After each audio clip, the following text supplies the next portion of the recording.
Hey everybody, in that clip you just saw was a warm-up workout that I came up with this week that I felt was really good for finger dexterity, and it created a lot of confusion, made me wonder, wait, what finger am I supposed to play next on this string? And when you're thinking like that, that means you've stumbled upon a good practice because it's challenging you, and a challenge is going to help you grow and get better. So again, this one's really good for that finger dexterity, and let's break it down.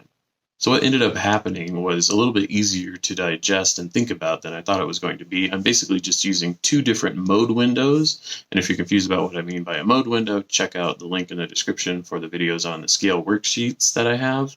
That'll go into more detail and might help you understand what I'm talking about. But anyways, I'm using the Phrygian window from the major scale and the Locrian Natural 2 window from the melodic minor scale. And it just ended up that as I was ascending that pattern, that's all the Phrygian window, and as I moved up and started descending that pattern, it was that Locrian Natural 2 window. So it's not like I just picked those two mode windows on purpose. This is just kind of how it happened. What I was thinking originally was that I wanted to go 1, 2, 4, 1, 3, 4, 1, 2, 4, 1, 3, 4, 1, 2, 4, 1, 3, 4. And that just ended up being the Phrygian window in the major scale. And then as I moved everything up, I was like, well, let's just do it backwards and start with 1, 2, 4, 1, 3, 4 like that, and then go down that scale. That window ended up being the Locrian Natural 2 from melodic minor. Again, I didn't pick that, but you could do that. And that could be a way that I could take this and do different shapes. I could just pick two mode windows. It doesn't have to be from two different parent scales. It could just be both in the major scale. You just shift up and go to the next one, whatever you're doing. But the purpose of this wasn't to have it be a scalar practice. It was to have it kind of repeat in tiny chunks across the strings and really change up which fingers that you end up using, mostly that second and the third finger. Because when you switch the order of those, for me at least, I feel like it's difficult to remember that, oh, I need to switch the middle two fingers, which one I'm playing.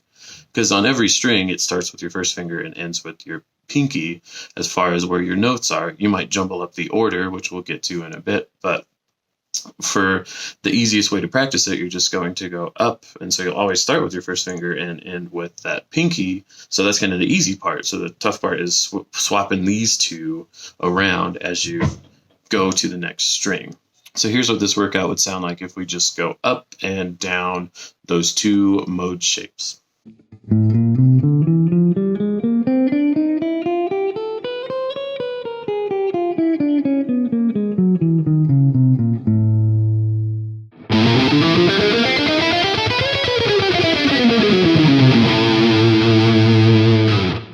So that's one way you can use this workout. Just turn on your metronome, see how quickly you can get through that workout, making sure that you're being efficient and it's actually sounding nice and clean.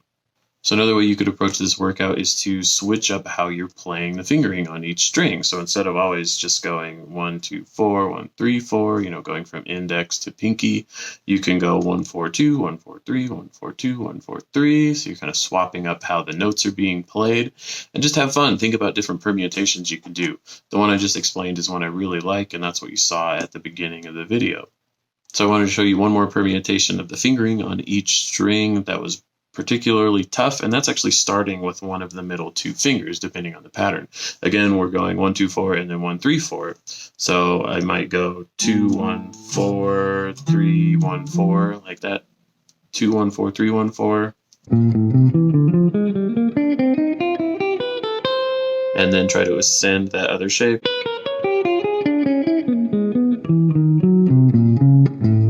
So it's pretty difficult, so that would be one that I would try to work on. Turn on that metronome, just bring it to the woodshed and see how good I can get it, and see if I can get it as good as the other two shapes that I have. So I hope you enjoyed this video, and I especially hope that you enjoyed that workout. It's super good for your finger dexterity, especially if you're working on your shred guitar skills, because there's lots of shapes where you have to swap those inner two fingers, and it gets pretty difficult to make that sound clean and precise at high speeds. But hope you have a great day, and I'll see you in the next video.